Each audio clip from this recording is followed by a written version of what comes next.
সুপ্রিয় দর্শক বন্ধুরা, আসসালামু আলাইকুম। দেশ অথবা দেশের বাইরে থেকে প্রিয় বন্ধুরা ঠিক এই মুহূর্তে যে যেখান থেকে বাস্তব জীবনের গল্প শোনার জন্য আমার সঙ্গে যুক্ত হয়েছেন আমি আপন। আর যে আপন জীবনের গল্পের 1573তম পর্বে আপনাকে প্রতিদিনের মতো স্বাগতম জানাচ্ছি। বন্ধুগণ, আজ আমি আপনাকে শোনাবো বরিশালের ভাই কাতার প্রবাসী মোহাম্মদ আরিফ হোসেনের জীবনের কলিজা কাঁপানো এক মর্মান্তিক বাস্তব জীবনের গল্প। বন্ধুগণ, আজকের গল্পের টাইটেল গর্ভবতী স্ত্রীকে জীবিত কবর দিলেন প্রবাসী। এই গল্পটা বরিশালের প্রত্যন্ত এলাকার নিম্ন মধ্যবিত্ত পরিবারের সন্তান কাতার প্রবাসী মোহাম্মদ আরিফ হোসেনের জীবনের চরম মর্মান্তিক এক হৃদয় বিদারক করুণ বাস্তব ঘটনা। প্রিয় বন্ধুরা, আমরা যারা প্রবাসে থাকি আমরা জানি যে প্রবাস থেকে কত কষ্টে টাকা ইনকাম করতে হয়। আর আমরা কেন প্রবাসে মাথের ঘাম পায়ে ফেলে দিনকে রাত আর রাতকে দিন বানিয়ে এমন হাড়ভাঙা পরিশ্রম করি শুধু তো তাদের জন্য যারা বাংলাদেশে আছে, মা বাবা ভাই বোন স্ত্রী সন্তান, তাদের জন্যই তো সেই প্রবাস জীবন এত কষ্ট করে কাটিয়ে একজন প্রবাসী দেশে এসে কেনই বা তার গর্ভবতী স্ত্রীকে গভীর রাতে জীবিত কবর দিতে চেয়েছেন। এই গল্পটা শুধু গল্পই না, আমি মনে করি প্রত্যেকটা প্রবাসীর জন্য এই গল্পটা হবে এক শিক্ষার প্রতীক। তাই তো সবাইকে অনুরোধ করব শুরু থেকে শেষ পর্যন্ত প্রবাসী আরিফের জীবনের বাস্তব গল্পটা আপনার প্রত্যেকে আমার মুখে শুনুন এবং গল্প শেষে ভাই আরিফকে ঠিক আপনার মতো করে একটা মন্তব্য কমেন্ট বক্সে লিখবেন। ধন্যবাদ সবাইকে। সুপ্রিয় দর্শক বন্ধুরা, আসসালামু আলাইকুম।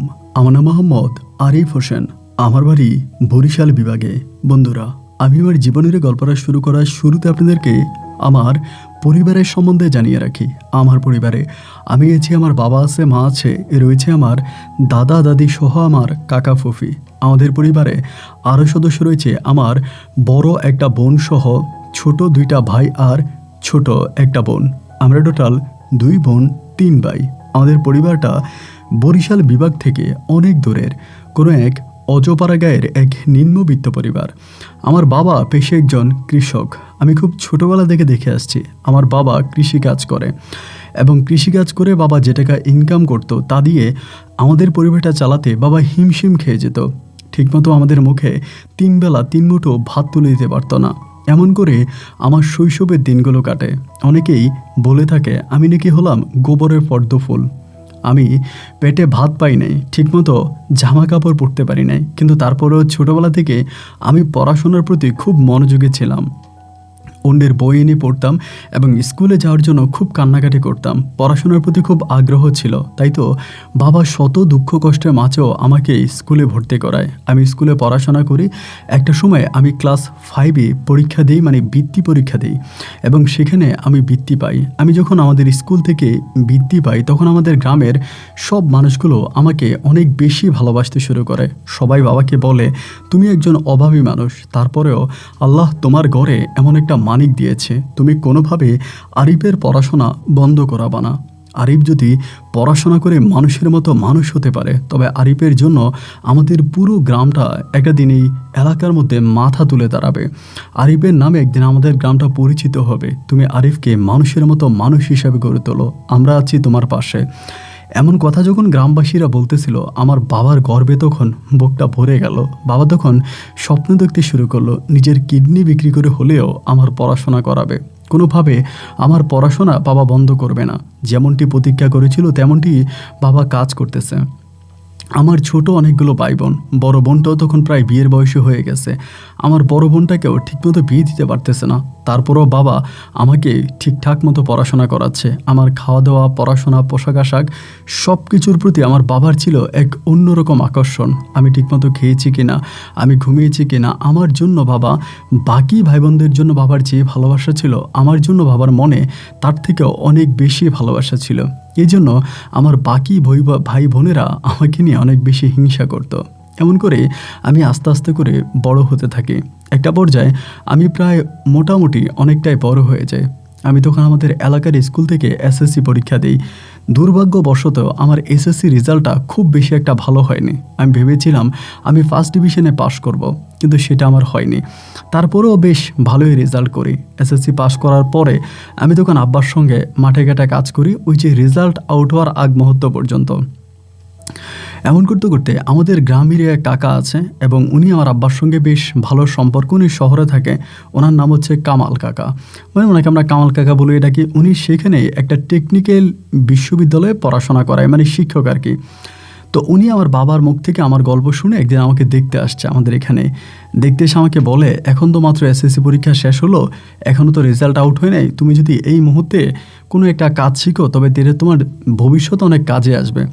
আমার আব্বা বলে, কী কাজ শিখবে? তখন তিনি প্রস্তাব করলো আমার আব্বাকে, আপনার ছেলেকে কম্পিউটার চালানো শেখান, কারণ ভবিষ্যতে যদি সে কোথাও চাকরি করতে যায় তবে এই যে প্র্যাকটিক্যাল কাজগুলো এগুলো খুব কাজে আসবে। আমার আব্বা তখন বললেন, আমি হতদরিদ্র গরিব মানুষ, ওরে আমি ঢাকা শহরে কেমনে আপনার কম্পিউটার চালানো শিখাবো? অত টাকা তো আমার কাছে নাই। তখন কামাল কাকা বলল, একটা কাজ করেন, আমার বাসার পাশে একটা কোচিং সেন্টার আছে, আমি ওখানে আপনার ছেলেকে ভর্তি করাই দিব।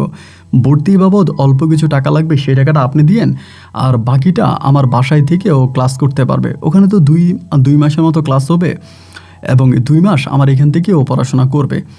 তাই আমার আব্বাকে এটা বলার পরে আব্বা তো মোটামুটি খুশি হয়ে গেল যে ঠিক আছে আমি তাহলে চলে যাব, মানে ঢাকাতে যাব। আব্বা তখন বললো যে ঠিক আছে আপনাকে নিয়ে যান। এরপরে আমি আমার পোশাক আশাক, আমার জামা কাপড় সব কিছু নিয়ে, মানে যা চিরওয়ালি তা নিয়ে তখন আমি এই আপনার কামাল কাকার বাসায় গিয়ে উঠি। ওনার বাসাটা বেশ বড় ছিল না, কিন্তু তারপরেও তিনি মানুষ হিসেবে অত্যাধিক ভালো ছিলেন। ছোট্ট একটা বাসা, উনি থাকতেন, ওনার ওয়াইফ থাকতেন এবং ওনার শাশুড়ি থাকতেন। তার উপরে ওনার 2 ছেলে 1 মেয়ে ছিল এবং বাচ্চাগুলো খুব ছোট ছোটোই ছিল, মোটামুটি স্কুলে পড়তো। তো আমি যখন ওনার বাসায় যাই, বাসায় যাওয়ার পরে আমি ওনাদের বাচ্চাদেরকে খুব আদর করতাম। মানে এটা আমার ছোটোবেলা থেকেই, কোনো বাচ্চা দেখলে আমি আদর না করে থাকতে পারতাম না। বাচ্চাদের প্রতি আমার এক অন্যরকম ভালোবাসা ছিল। ওনার বাসায় যাওয়ার পরে ওনার বাচ্চাগুলোকে আমি খুব আদর করতাম, আমার কাছে আসতো, আমাদেরকে পড়াইতাম এবং এতটাই আদর করতাম যা ঠিক বলার মতো না। 2 মাসে আমি বাচ্চাগুলোর কলিজা হয়ে যাই, এমন অবস্থা যে ওরা আমার ছাড়া খাবার পর্যন্ত খাইতো না। আমি টেবিলে বসলে খাবার খাবে, নাইলে খাবে না। তো এমন করতে করতে একটা পর্যায়ে আমার এসএসসি রেজাল্ট আপনার মানে আউট হয় আর কি। আমি তো ভালো রেজাল্ট করিনি, সেটা আগে আপনাকে বলেছিলাম। মোটামুটি একটু খারাপই রেজাল্ট করে বলতে গেলে। তো এরপরে রেজাল্ট আউট হওয়ার পরে আমি সেখান থেকে চলে আসি, মানে ঢাকা থেকে চলে আসি এবং গ্রামে এসে তখন আমি মানে গ্রামের একটা কলেজ আছে আমাদের এলাকার কলেজই, ওইটাতে ভর্তি হইলাম। তো এই গ্রামের কলেজে ভর্তি হওয়ার কিছুদিন পরেই তখন ওই কামাল কাকা বাড়িতে আসছে। তো কী বুঝে জানি আমাদের বাড়িতে এসে আমার বাবাকে বলতেছে যে তোমার ছেলে তো আমার বাচ্চাদের মাথা খারাপ করে দিছে, আমার বাচ্চাগুলো এখন ঠিকমতো পড়ে না, স্কুলে যায় না, খুব ঝামেলা করে এবং বারবার তারা আরিফ আরিফ আরিফ বলে জান দিয়ে দিচ্ছে, মানে আরিফ ভাইয়া বলে খুব কান্নাকাটি করতেছে, আমি তোমার ছেলেকে শহরে নিয়ে যাব। আমার আব্বা বলে যে এটা কি বলেন আপনি, আমি তো শহরে ওর পড়াশোনার খরচ দিতে পারবো না। উনি বলে যে তোমার ছেলে পড়াশোনার খরচ তোমার দেওয়া লাগবে না, আমি ওকে শহরে নিয়ে যাই, ও আমার বাসায় থাকবে, আমি সেখানকারই একটা কলেজে ওকে ভর্তি করাই দিব। আর আমার বাচ্চাগুলো যদি বাসায় থাকে তাহলে আমার বাচ্চাগুলো অনেক ভালো থাকে, আর ও আমার বাচ্চাদেরকে খুব টেক কেয়ার করে, বাচ্চাগুলোর খুব যত্ন করে। এই জন্য আমি চাচ্ছিলাম কি যে ওরে আমি ঢাকায় রাখবো। আমার আব্বা তখন বেশ খুশি হলেন যে এমন একটা প্রস্তাব, প্রতিটা বাবাই তো খুশি হওয়ার কথা, আমার বাবাও খুশি হলেন। এরপরে আরিফ কাকা পুনরায় কামাল কাকা আমাকে পুনরায় আবারও ঢাকা শহরে নিয়ে গেলাম। এবার আমি ঢাকা যাওয়ার পরে আমি তো আমাদের এলাকার একটা কলেজে ভর্তি হয়েছি, ওইখান থেকে ঢাকা যাওয়ার পরে আমাকে আরেকটা কলেজে ভর্তি করায়। তো ওই কলেজটাতে পড়াশোনা করতেছি, মোটামুটি মানে পড়াশোনার অনেক খরচ হইতো আর কি। তো আমার বাড়ি থেকে কিন্তু একটা টাকাও সাপোর্ট করতো না, বা আমার আব্বা দেওয়ার মতো সামর্থ্যও ছিল না। তো কামাল কাকাই সব কিছু করতেন, আমার পড়াশোনা থেকে শুরু করে আমার খাওয়া দাওয়া সব কিছু উনি করতেন। আর আমি ওনার 3 বাচ্চার সঙ্গে জমি আড্ডা মারতাম, ওরা আমার সঙ্গে পড়তো, আমার সঙ্গে খেলতো, আমার সঙ্গে বাইরে যাইতো, মানে আমিই ছিলাম ওদের ছোটোবেলার খেলার সঙ্গে। এমন করে করে ইন্টার ফার্স্ট ইয়ার আমি তখন পরীক্ষা দিই, ফার্স্ট ইয়ার বেশ ভালোই হয়। ফার্স্ট ইয়ারের পরে যখন সেকেন্ড ইয়ারে উঠি তখন আমাকে কামাল কাকা একটা মোবাইল ফোন কিনে দেয়। সেই সময় কিন্তু ফোন অনেক বেশি মানে এক্সপেন্সিভ ছিল, অনেকটা দামি ছিল। তো উনি আমাকে একটা ফোন কিনে দেয়, ফোন কিনে দিয়ে বলে যে মাঝে মাঝে বাড়িতে ফোন দিয়ে তার আব্বা আম্মার সঙ্গে কথা বলবি। তা আমাদের ঘরে কোনো মোবাইল ছিল না, আমাদের পাশের ঘরে মোবাইল ছিল। তাই আমি বাড়ি থেকে ফোন দিলে ওই পাশের ঘরে ভাবি আমার আম্মার কাছে দিত, আমি তখন আম্মার সঙ্গে কথা বলতাম, ছোটো ভাই বোনদের সঙ্গে কথা বলতাম, বেশ ভালোই লাগতো। এমন করে 1 দিন 2 দিন 3 দিন কাটতে কাটতে একদিন হলো কি, হঠাৎ করে রাতের বেলায় আনুমানিক রাত তখন 12টা থেকে 12:30 বাজে, এই সময় আমার নাম্বার একটা কল আসে। তো তখন তো আপনার বাটনের ফোনগুলোই ছিল, অ্যান্ড্রয়েড ফোন তখন অ্যাভেলেবেল হয়নি। তো যখন ফোনটা আসে আমি একটু বিব্রত হয়ে গেলাম যে এত রাতের বেলায় এরকম আননোন নাম্বার থেকে কল আসছে, এটা কে হতে পারে। আমি প্রথম দিকে কোনো কিছু না ভেবেই ফোনটা রিসিভ করি রিসিভ করার পরে ওই পক্ষ থেকে কেউ কথা বলে না। যখন কথা বলে না আমি বারবার বলতেছি হ্যালো হ্যালো, কে কে, কিন্তু কোনো রেসপন্স নাই। যখন কোনো কথা বলে না আমি তখন ভাবলাম যে হয়তো অন্য কিছু হতে পারে, আমি তখন লাইনটা কেটে দিলাম। ঠিক তারই 1 থেকে 1.5 ঘন্টা পরে আমাকে আবারও কল দিল। কল দেওয়ার পরে আমি তখন কলটা রিসিভ করছি। রিসিভ করে পরে আমি জিজ্ঞেস করতেছি যে আপনি কে, তাই কিছু বলে না। যখন কোনো কিছু বলে না আমার তখন একটু রাগ উঠে গেল, কী ব্যাপার, কিছু বলে না কেন। বারবার জিজ্ঞেস করতেছি কে কে, তখন আমি একটু মিসবিহেভ করতে শুরু করি, মানে একটু খারাপ ভাষায় উচ্চ সুরে কথা বলতে শুরু করি। তখনই আমি ওই পক্ষ থেকে একটা মেয়েলি কণ্ঠ পাই, আমাকে বলতেছে প্লিজ আমার গালি দিবেন না। আমি গালিকে অনেক ভয় পাই। আমি বললাম আচ্ছা ঠিক আছে, আপনারা গালি দিব না, কিন্তু আপনি কি আর আমার নাম্বার বা কোথায় পেয়েছেন, এত রাতের বেলায় আমাকে কেন বিরক্ত করতেছেন। মেয়েটা তখন একটা হাসি দিয়ে বলল, কেন আপনার কি ভালো লাগে নাই যে একটা মেয়ে আপনাকে ফোন করেছে রাত দুপুরে আপনার সঙ্গে কথা বলতেছে, আপনি কি এটা ভালো লাগে নাই। আমি বললাম না, আমার আসলে মোটেও ভালো লাগে না যে রাত দুপুরে একটা অপরিচিত মেয়ে আমাকে ফোন দিয়ে কথা বলতেছে, এইটা আসলে আমার কাছে ভালো লাগে না। ওই তখন আমার বলতেছিল এই জন্যই তো আমি আপনাকে পছন্দ করি। আমি তখন অবাক হয়ে বললাম মানে কি। পরে বলে হ্যাঁ, আপনি সবার থেকে আলাদা। আমার কণ্ঠটা যদি অন্য কোনো ছেলে শুনতো এই রাত দুপুরে, তো সেই খুশিতে বাকবাকম হয়ে যেত, মানে কত খুশি হতো।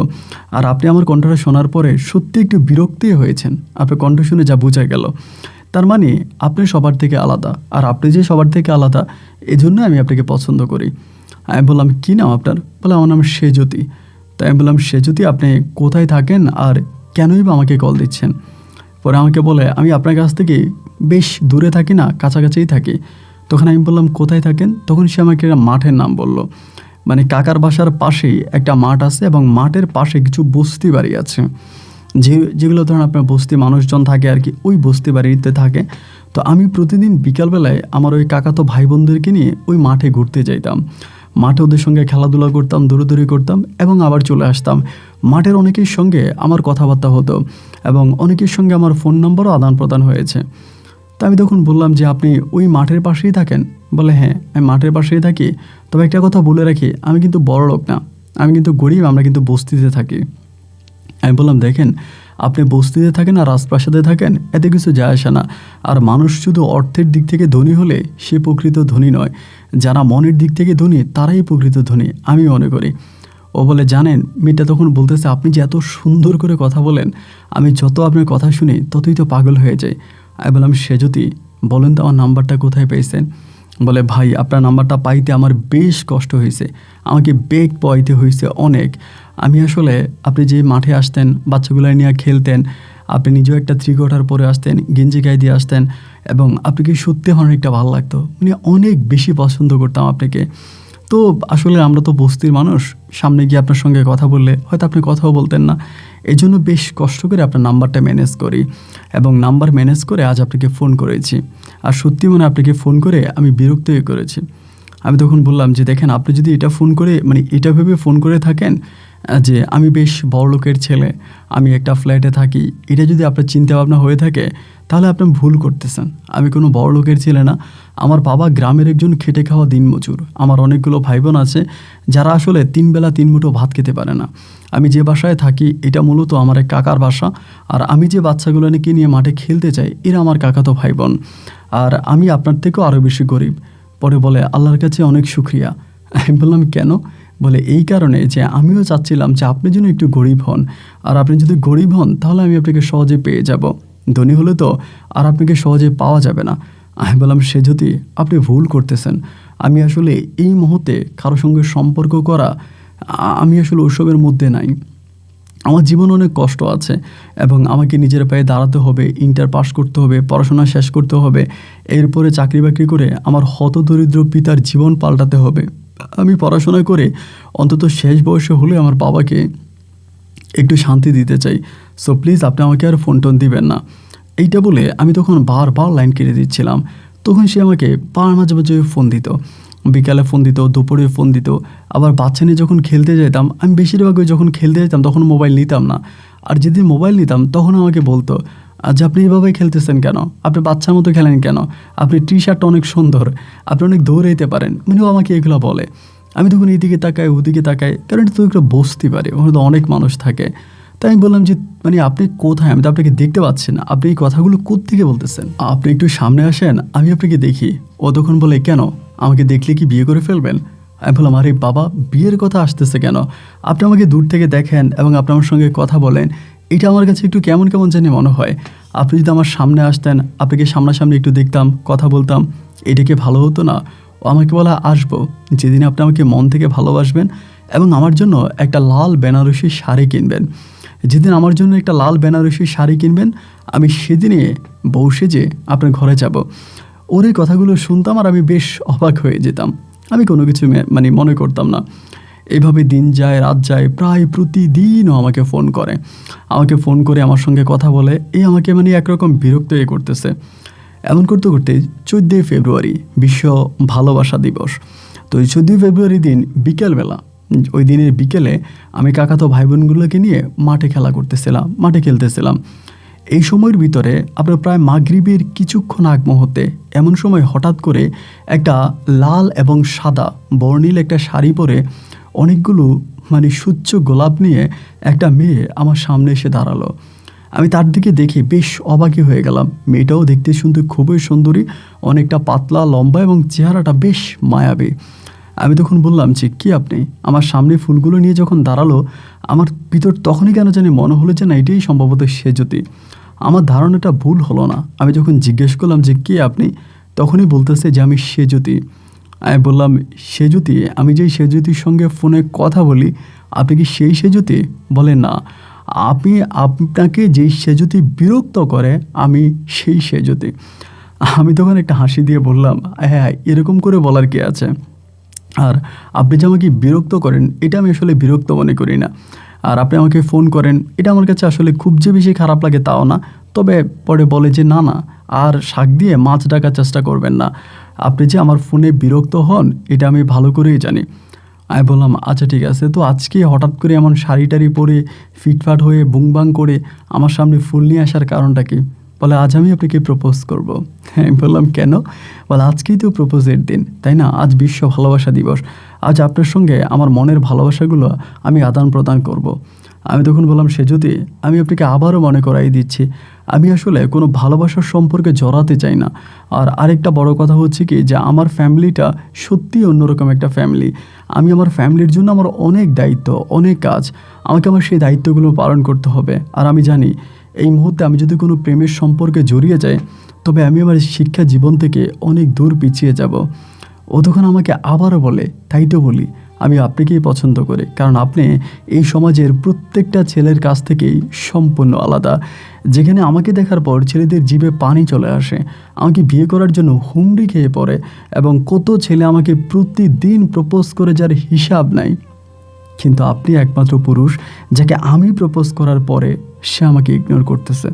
আমি বললাম, সে যদি ঠিক আছে, আসলে বিষয়টা এরকম না, আপনি যেরকমটা মনে করতেছেন, আমি আপনাকে ইগনোর করতেছি না, কিন্তু আমি আসলে এই সম্পর্কটার মাঝে থাকতে চাচ্ছি না বা জড়াতে চাচ্ছি না। তো সেদিন তার সঙ্গে মাগরিবের পর পর্যন্ত কথা হলো। পরে বলে যে, চলেন না আমরা একটু ফুচকা খাই। আমি বললাম যে না, আসলে বাচ্চাদেরকে বাসায় দিয়ে আসতে হবে, তো অনেক রাত হয়ে গেছে, আর ওদেরকে ঘরে এই টাইমে না নিয়ে গেলে কাকা বেশ রাগ করে ফেলবে। পরে আমাকে বলে, আপনি কথা দিন যে বাচ্চাগুলোকে ঘরে রাইখা আপনি আবার আসবেন, আপনি আর আমি একসঙ্গে ফুচকা খাবো। দেখেন, আমি না কখনো এভাবে শাড়ি পরি নাই, আর আমি শাড়ি বেশ ভালোভাবে পরতেও পারি না, কিন্তু মানে আজ শাড়ি পরেছি আপনার জন্য, আপনাকে দেখানোর জন্য। তাই আমি বললাম, আচ্ছা ঠিক আছে, আপনি শাড়ি পরেছেন, আপনাকে অসংখ্য ধন্যবাদ, কিন্তু আমি আসতে পারবো না, কারণ আমি ওদেরকে নিয়ে ঘরে যাবো এবং ওদেরকে আমার এখন পড়তে বসতে হবে ওদের সঙ্গে। আমি ওদেরকে পড়াবো আর আমি নিজেও পড়বো। এই সময়টা আমার পড়াশোনার সময়, সো আমি আসলে এই সময় বেরোতে পারবো না, সো আপনি আমাকে মাফ করে দেন। এইটা বলে তার সঙ্গে কথা কাটাকাটি করে বেশ কষ্ট করেই তখন আমি ফিরে চলে আসি। এবং ওখান থেকে আসার পরে আমি যখন বাড়িতে আসি, মানে বাসায় আসি, ঘরে আসার পরে তখন আমার মানে বাসায় আসার পর আমার ভিতরটা জানি কেমন লাগতেছিল। মানে ওর চেহারাটা আমার চোখের সামনে ভাসতেছিল, যে মানুষটা আমার সামনে এত সুন্দর করে আসছে, আমার সঙ্গে এত মিষ্টি করে কথা বলছে, এবং মানে কেমন জানি ভিতরটাতে খুব একটা মানে এক কথায় বলতে গেলে কেমন এক অন্যরকম মায়া কাজ করতে শুরু করলো মেয়েটার জন্য। এবং সেদিন রাতের বেলায় আমি ইচ্ছে করেই তাকে কল দিয়েছিলাম, এবং কল দিয়ে দেখলাম সে অনেক আনমনা হয়ে আছে, তার মনটা অনেক খারাপ। আমাকে বলতেছে যে আমি আপনার জন্য শাড়ি পরেছি, আপনার জন্য ওয়েট করেছি, আপনার জন্য এত কিছু করেছি, অথচ আপনি আমাকে একটু সময় দিলেন না, আমার সামনে একটু কথা বললেন না। আমার সঙ্গে যদি একটু কথা বলতেন তাহলে কি এমন ক্ষতি হয়ে যেত বলেন তো? আমার সঙ্গে কি আপনি একটু কথা বলতে পারতেন না? আমি তখন বললাম, দেখেন আমার উপর রাগ করবেন না। আমি তখনও বলেছি, এখনও বলি, আমি আসলে একটা অন্যরকম মানুষ।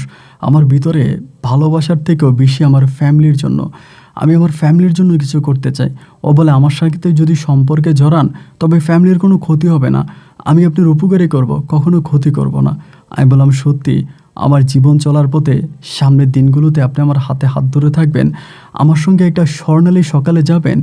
আমি আমার ফ্যামিলির জন্য অনেক দায়িত্ব পালন করতে চাই। আপনি কি আমার সঙ্গে থেকে আমার সেই দায়িত্ব পালনগুলোর জন্য আমাকে সাহায্য করবেন? বলে, হ্যাঁ, আমি আপনার জন্য আমার জীবনের সর্বোচ্চটা করব। যেটা আপনার কখনো কল্পনাও ছিল না, আমি সেটাও করব। আমি কখনোই আপনাকে বিন্দু পরিমাণের কষ্ট দেব না। মাথার ভিতর আপনাকে রাখবো না উকুনে খাবে, মাটিতে রাখবো না পিঁপড়ায় খাবে। আমি আমার মনের মণিকোঠায় আপনাকে মুক্তার মতো লুকিয়ে রাখবো। হরে কথাগুলো শুনে আমার কাছে সেদিন বেশ ভালোই লাগলো। ইচ্ছাই হোক বা অনিচ্ছাই হোক, তার সঙ্গে আমার একটা মিষ্টি মধুর প্রেমের একটা সম্পর্ক শুরু হলো। এবার যখন প্রতিদিন বিকেলবেলা মাঠে যাইতাম, তখন আমি ওর সঙ্গে একসঙ্গে ফুচকা খাইতাম, আইসক্রিম খাইতাম, ওর সঙ্গে দাঁড়িয়ে দাঁড়িয়ে কথা বলতাম এবং দুজনে কতই না দুষ্টুমি করতাম। কত দুষ্টুমি এমন করে 1 দিন 2 দিন 3 দিন 4 দিন কাটতেছে। অনেক দিন হয় কি, মাগরিবের পরে আমি বাচ্চাদেরকে ঘরে দিয়ে আইসা আমি আবার ওর কাছে চলে আসি। মানে আমার চাচাতো ভাই বোনগুলোকে বাসায় দিয়ে আমি আবার ওর কাছে চলে আসি। এসে দুজনেই ফুচকা আইসক্রিম খাই, মাঠের মধ্যে ঘোরাফেরা করি। তখন একটা গভীর প্রেমের সম্পর্ক তার সঙ্গে আমার চলতেছিল। তখন আবার ইন্টারমিডিয়েট ফাইনাল পরীক্ষা, ইন্টার ফাইনাল পরীক্ষার আগে, মানে কয়েকটা দিন আগে একদিন তার সঙ্গে আমি মাঠের একটা কোণার মধ্যে বসে আছি। তখন মোটামুটি একটু গরম ছিল, গরমের মধ্যেই আবার আমাদের ওই দিকে ইলেকট্রিসিটি খুব বেশি একটা থাকতো না। গরমের মধ্যে বাতাসে বসে তার সঙ্গে কথা বলতেছি। রাত তখন আনুমানিক প্রায় 7টার কাছাকাছি হবে, মাগরিবের পরে। এমন সময় হঠাৎ করে কয়েকটা ছেলে চলে আসছে, বস্তিতে যারা থাকে আর কি, ওই বস্তির কিছু ছেলে চলে আসছে। আসার পরে ধাপ করে আমার কলার চেপে ধরছে, ধরে আমার মোবাইল ফোনটা নিয়ে গেছে। মোবাইল ফোনটা নিয়ে বলতেছে যে ওরা ক্লাবে নিয়ে চল। তো আমি একটু অবাকই হয়ে গেলাম যে ভাই আমার অপরাধ কী? বলে, অপরাধ কী সেটা ক্লাবে গেলে বুঝতে পারবি। তোরা বেটা বড় লোকের ছেলে, থাকোস বেটা ফ্ল্যাটে, আর বস্তির মেয়ে নিয়ে রং তামাশা করো না, খায়াটা ছেড়ে দিবা না। তো ও বলতেছে, মানে সে যদিও বলতেছে, এগুলো আপনারা কি বলতেছেন? ওনার সঙ্গে মানে এরকম কিছুই না। বলে, এরকম কিছু না হলে রাতের অন্ধকারে এমন টিপাটিপি করতেছিস কেন? মানে খুব খারাপ ভাষায় ওরা ইঙ্গিত করে কথা বলতেছে। তো এই করতে করতে আমাকে তখন তারা ক্লাবে নিয়ে গেল, তাদের যে ক্লাব আছে ক্লাবে নিয়ে গেছে। এবং ক্লাবে নিয়ে যাওয়ার পরে আমার বলে, তোর কী আছে খবর দে। তাই আমি বললাম যে আমি তো তেমন কোনো অপরাধ করিনি যে আমার ফ্যামিলিকে খবর দিয়ে এখান থেকে আমাকে ছাড়তে হবে। এইটা বলার পরেই তারা আমাকে মারতে শুরু করলো। ক্লাবের মধ্যে হকি স্টিক ছিল, এলো পাথরে কয়েকটা বাড়ি দিল, মনে হয় কি আমার পায়ের হাড্ডিগুলো ভেঙে গেছে। এত জোরে জোরে আমাকে আঘাত করতেছিল ভাই, আমাকে জীবনে কেউ এভাবে মারে নাই। আমি তখন বলতেছি যে ভাই আমার এভাবে মাইরেন না, আমি সহ্য করতে পারি না। ঠিক আছে, আমি আমার কাকার সঙ্গে কথা বলে দিচ্ছি, আপনার আমার কাকার সঙ্গে কথা বলেন। তো আমার কাকা তো একজন ভদ্রলোক, তিনি এলাকাতে অনেক দিন ধরে আছে এবং সবার সঙ্গেই তার একটা ভালো সম্পর্ক, তিনি খারাপ না। তো আমি তখন বললাম যে ঠিক আছে, আপনার কাকার সঙ্গে কথা বলেন। তো পরে কাকার নাম্বারটা আমি তখন আমার ফোনে বের করে দিলাম, তারা তখন কল দিল। কল দেওয়ার পরে তখন আমার কাকা আসছে, মানে এশার নামাজের পরে কাকা আসছে। আসার পরে তখন ক্লাবের মধ্যে অনেক উশৃঙ্খল ছেলেফেলেরা চলে আসছে, মানে ক্লাবের মধ্যে যারা খারাপ টারাপ থাকে আর কি, এরা সবাই চলে আসছে। বস্তির অনেক সভাপতি টভাপতি, এই সেই অমুক দলের সভাপতি, এই সেই মোটামুটি মানে অনেক মানুষজন। তো আমি তখন ওখানে গিয়ে দাঁড়াইছি, মানে আমাকে ওখানে বাইদিয়ে রাখছে একরকম, মানে ক্লাবের মানে যে চেয়ার আছে, চেয়ারের সঙ্গে আমাকে বাইদিয়ে রাখছে, ওরও এক কোণার মধ্যে বেঁধে রাখছে। পরে আসার পরে কাকা বলতেছে যে ওরে এইভাবে বেঁধে রাখছো কেন? বস্তি ছেলেগুলোরে বলতেছে, ওরা তো অশিক্ষিত আর ওভাবে বুঝেও না। তারা তখন আমার কাকারে বলতেছে যে এটা কে? আমার কাকা বলে, এটা আমার ভাইস্তা, গ্রামে থাকতো, ও এখন অমুক কলেজে পড়ে, সামনে ইন্টারমিডিয়েট পরীক্ষাও কি এইভাবে বাইদা রাখছো কেন? তখন এই বস্তির পক্ষ থেকে একটা মুরব্বী বলতেছে যে তোমার বাতিজা কাজ করছে, আমাদের মেয়ের সঙ্গে ও এগুলো করছে। তো এগুলো করার পরে মানে ওরা যেমন করে বলতেছে যে আমি সেজুতির সঙ্গে বেশ খারাপ কিছু করেছি, এরকম কিছু। তারপর আমি বললাম যে কাকা মিথ্যা কথা, আমার সঙ্গে এরকম সেজুতির কিছুই হয় নাই। সেজুতি আর আমি পাশাপাশি বসেছিলাম, ওই বস্তির মেয়ে আমাকে মাঝে মাঝে ফোন দিত, আমার সঙ্গে কথা বলতো। তো আমি ওর সঙ্গে পাশাপাশি বসেছিলাম, আমাদের আর কিছুই হয়নি। এবং বস্তির লোকগুলো তখন ওই সেজুদেরই জিজ্ঞেস করতেছে, আচ্ছা দেখ, তুই তো আমাদের বস্তির মেয়ে, তুই তো বাইরের কেউ না, তুই মিথ্যা কথা বলিস না, এই ছেলের সঙ্গে তোর কী হয়েছে এই মানে কোনার মধ্যে বলতো। ভাই আমি অবাক হয়ে গেলাম। সেজুদি তখন বলতেছে ওদেরকে যে ও আমার সঙ্গে খারাপ কাজ করতে চাইছিল, মানে ওই কোণার মধ্যে আমার সঙ্গে খারাপ কাজ করতে চাইছিল। আমি বললাম, সেজুদি এইটা তুমি কি বলতেছ? আমি তোমার সঙ্গে খারাপ কাজ করতে চাইছি? এটা বলার পরে কাকা তখন করলো কি, দৌড়ে এসে আমার গালে দুটা থাপ্পড় মারলো। কাকা কোনোদিন আমারে মারে নাই, ওনার বাসা আমি এত মাস ধরে আছি, কখনো আমার গায়ে হাত তুলে নাই। আস্তে আস্তে করে রাত্র ভাটতেছে, কাকা তখন মানে কাউরে কাকা ফোন দেয় নাই। ওনার কাকার আমার কাকার কিন্তু অনেক পাওয়ার ছিল সেখানে, উনি ফোন দিলে কিন্তু বস্তি ছেলেদেরকে মাইরা টেরে আমাকে নিয়ে যেতে পারতো, কিন্তু কাকা কাউরে জানাই নাই, নিজের মান সম্মানের কথা চিন্তা করে কাউরে বলে নাই। তো ওখানে একজন লোক ছিল, তিনি সম্ভবত কোনো একটা বোর্ডের সভাপতি বা কিছু একটা হবে। আমার কাকা ওই লোকটারে বললো, যখন লোকটার নাম কুদ্দুস, বললো যে কুদ্দুস ভাই, এখন আপনি বলেন যে এটার সমাধা কি, না এটার কোন সমাধাতে যাবেন। তখন লোকটা বলে যে দেখেন, মেয়েটা তো আসলে বস্তির একটা মেয়ে, এরা তো গরিব, এদের কথা তো বলে লাভ নাই। এখন মেয়েটার জীবনে যে একটা কলঙ্ক লেগে গেল, বস্তির আশেপাশে লোকেরা প্রায় সবাই মেয়েটার বিষয়ে জেনে গেছে যে এমন একটা ঘটনা মেয়ের সঙ্গে ঘটে গেছে। তো এখন তো আর এই মেয়েটাকে অন্য কোথাও বিয়ে দেওয়া যাবে না। যেহেতু এরকম একটা ঘটনা মেয়েটার সঙ্গে ঘটেই গেল, তাহলে আমি চাই যে মেয়েটার সঙ্গে আপনার ভাতিজার বিয়ে পড়াই দিই। আমার কাকা বললো যে ঠিক আছে, আপনারা যদি এটাই সিদ্ধান্ত করে থাকেন যে মেয়ের সঙ্গে ওর বিয়ে করাই দিবেন, তো আমি ওর তো ছেলের পরিবার আছে, আমি ছেলের পরিবারে একটু জানাই। আমি তখন কান্না করে বলতেছি যে কাকা আপনি কাউরে ফোন দিয়েন না, কাকা আপনি কাউরে ফোন দিয়েন না, আপনি আমার আব্বারে ফোন দিয়েন না, কারণ আমার আব্বা সহ্য করতে পারবে না। আমার আব্বা মানে বেশ কষ্ট করে গ্রামে, এত কষ্ট করে যা বলার মতো না। সেই কষ্ট করে আমার কিছু টাকা পয়সা দেয়, সেই টাকা পয়সা দিয়ে আমি চলি ঢাকাতে, আবার কাকাও টাকা পয়সা দেয়। তো আমার আব্বা শুনলে সহ্য করতে পারবে না। আমি তখন কাকারে বললাম যে কাকা আপনি আমার আব্বারে ফোন দিয়েন না। তখন উনি বলতেছে যে না, তোর আব্বারে জানানো যায়। আমি বললাম কাকা আমি বিয়ে করবো, সে যদি যা বলেছে সবই সত্য, আমি ওরে বিয়ে করব, কিন্তু আপনি আমার আব্বারে ফোন দিয়েন না।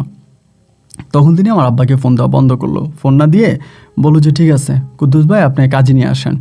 তো কাজে নিয়ে আসছে, ঘর থেকে আমার যেই ভোটার আইডি কার্ড বা জন্ম নিবন্ধনের যে কাগজ, যেগুলো কাকা আনছে এবং মেয়েরগুলোও আনছে। আনার পরে ওই ক্লাবের মধ্যে তখন মেয়ের সঙ্গে আমার বিয়ে হলো। বিয়ে হবার পরেই ওর সঙ্গে আমার বিবাহ সম্পূর্ণ হলো, তখন প্রায় রাত্র 11টা কি 11:30 বেজে গেছে। বিয়ে হওয়ার পরে আমার কাকা বলল যে ঠিক আছে ভাই, বিয়ে তো হয়ে গেল, এবার আমি তাহলে চলে যাই। তো সবাই বলল যে ভাতিজিকে নিয়ে যাবেন না? উনি বলে যে না, আমি ওকে নিব না, আর ওকে আমার নেওয়াটা খুব প্রয়োজনও নাই। ও যেহেতু বিয়ে করেছে, তাহলে এখন ওটা ওই বুঝবে। আর আমি তো মূলত ওকে ঢাকায় আনছিলাম পড়াশোনা করার জন্য, ও তো পড়াশোনা করে নাই, ও প্রেম করছে। তো বিয়ে করছে, ও কী করছে না করছে আর এগুলো আমার দেখার দরকার নেই, আমি চলে গেলাম। এটা বলে কাকা তখন বেরিয়ে গেছে।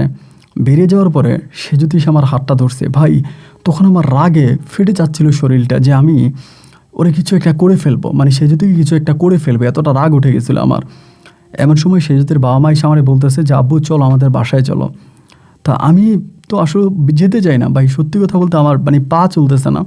তারপরও আমাকে একরকম টানাটানি করে সেজুতের বাবা মা ওনাদের বাসায় নিয়ে গেছে, মানে বস্তিতে নিয়ে গেছে।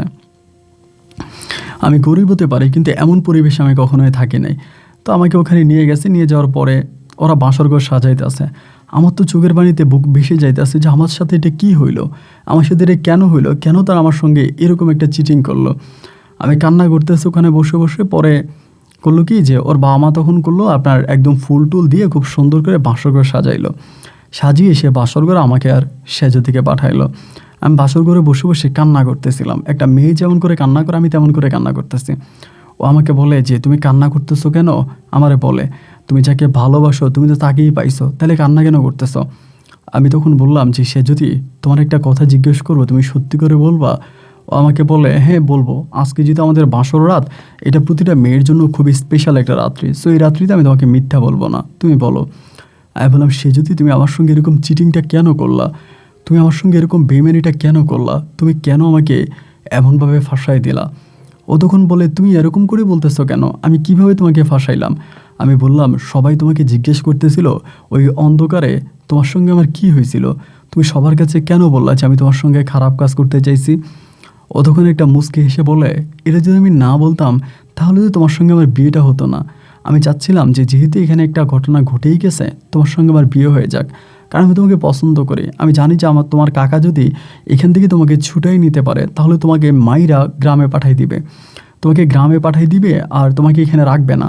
আর তুমি যদি গ্রামে চলে যাও তাহলে আমি তোমাকে কখনোই পাবো না। যার কারণে আমি চেয়েছিলাম যে তোমার সঙ্গে আমার বিয়ে হোক, এই জন্য আমি এই কথাটা বলেছি। তখন আমি বললাম, সে যদি, তার মানে কি তুমি ছেলেগুলোকে লাগাই দিস আমার পিছনে? তুমি তাদেরকে বলছো এইভাবে ধরে তোমার সঙ্গে আমার বিয়ে পড়াই দেওয়ার জন্য? ও তখন আমাকে বলতেছে, দেখো এটা কিন্তু একটু বেশি বাড়াবাড়ি হয়ে যাচ্ছে, আমাদের এই রাতটা অনেক স্পেশাল, এমন রাত জীবনে একবারই আসে।